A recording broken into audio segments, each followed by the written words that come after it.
Hi, this is James from Tabletop Gaming Guild, and today we're going to take a look at Trio, which is published by Happy Camper Games and plays between 3 to 6 players. Now, in this game, you're going to be trying to complete sets of 3, and you're going to try to get a certain number of these sets to win the game. Let's go ahead down to the table here. I'm going to show you how to play Trio, and then we're going to come back and I'm going to give you my final thoughts.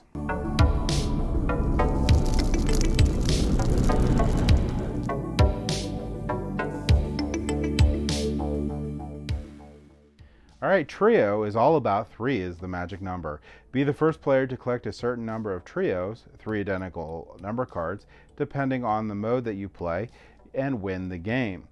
Now, there's going to be 2 modes to the game. There's going to be simple mode, and there's going to be spicy mode. In the simple mode, you're going to be trying to get 3 sets of 3, or one set of 3 sevens, and then immediately win the game. In the spicy mode, you need to get 2 connected trios. The connected numbers are shown at the bottom of the corner of the cards here, which I'll show you, but you're trying to add up to 7. So if I'm looking here, I need to get 8 and 1. So I can subtract 1 from 8 and get 7.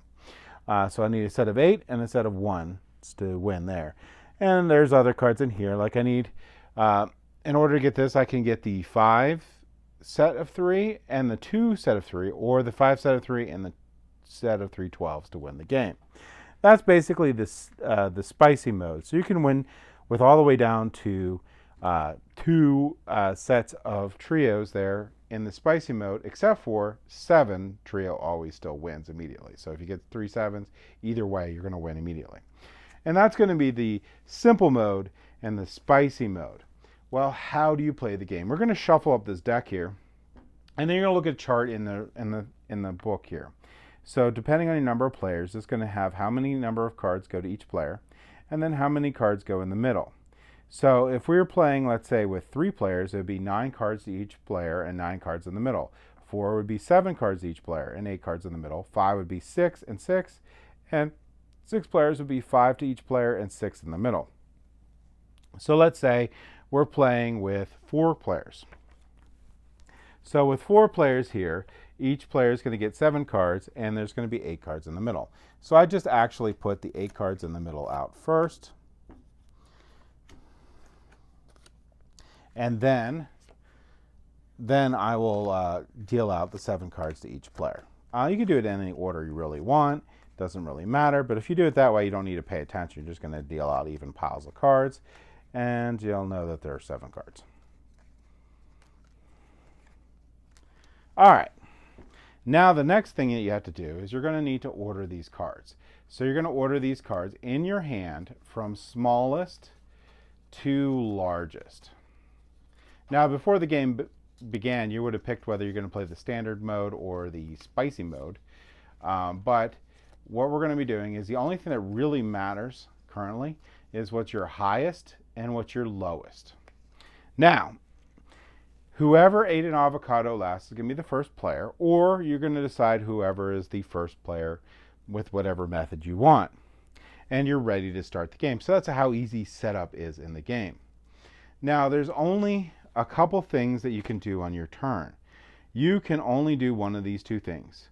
You can ask an opponent to reveal their highest or lowest, which can include yourself. You can reveal a card from the middle. That's the 2 different things you can do. And you continue on your turn until the cards don't match. So let's say I want to say, hey, Fred, reveal, and Fred would have gone through their cards here. And Fred's very happy right now. And they would have had them in order and say, Fred, reveal your lowest card. So Fred reveals a 1. So they'll put that 1 in front of them so everyone can see it. Now I'm going to say, you know what? Me, reveal my lowest card, which is a 1. Well, I still need one more one. I have 2 more other players out there. I'm going to try my luck with the middle. Let's see what this is. Oh, it's a 7. So that's not right. All the cards go back to those players. It comes over to Fred's turn. Fred's super lucky. Fred will say, hey, show me my own highest, show me my own highest, show me my own highest. Wow, look, I have a set of 10. So they have their first trio. Then it'll come over to the other player, and they'll be like, well, I know he has a 1. So I'm going to make Fred here, wherever Fred is, show their 1. I'm going to make me show my 1. And then they're going to say, you know what is my lowest? It'll be a 1. Okay, well, there you go. Now I got another trio there. And we're going to continue on doing this until the first person to meet their criteria, so whether they're playing the quick mode or the spicy mode, wins. And that's it. That is really the game. So to recap here, you're going to be able to do highest or lowest from any player, including yourself. You'll have these cards down in the middle here where you can flip one over from there. And like you said, you're trying to make sets of 3. But the trick is, with your players here, you can only deal with the top or bottom cards in your hand. So that's what you're dealing with, and that's going to be the strategy. Again, not necessarily want other people to know what you got going, but you're going to need to do some stuff to be able to win. So like I said, that's going to be how you play trio. Let's go ahead, back up the table here, and I'll give you my final thoughts on the game.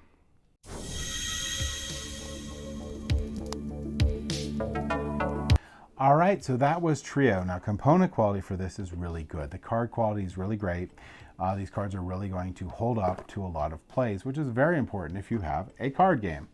I love the art in the game too.